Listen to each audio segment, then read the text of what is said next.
Deməli, əlimdə gördüyünüz bu məcun, tərkibində nə var bu məcunun?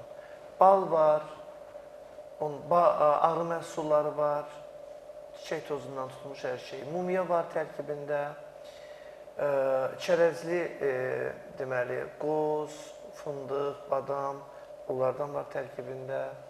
Avokado yağı var tərkibində, mumya var, min bir dərdin dərmanıdır, bax bu məcun. Bu nəyə xeyirdir? Qaraciyər təmizləyir, qanı artırır, cinsi zəiflikdən əziyyət çəkənlər, cinsi həvəssizdən əziyyət çəkənlər, sonsuzluqdan əziyyət çəkənlər, müğənnilərimizin əksəriyyəti bunu daşıyıb aparıb hamısı. Keçən dəfə Eldar Əlikbərov da apardı, ondan qabaq, nə bilim, çox müğənnilərimiz apardılar.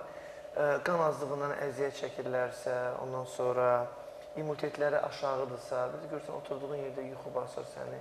Qan azlığından mən də əziyyət çəkirəm. Çox effekti var bunun.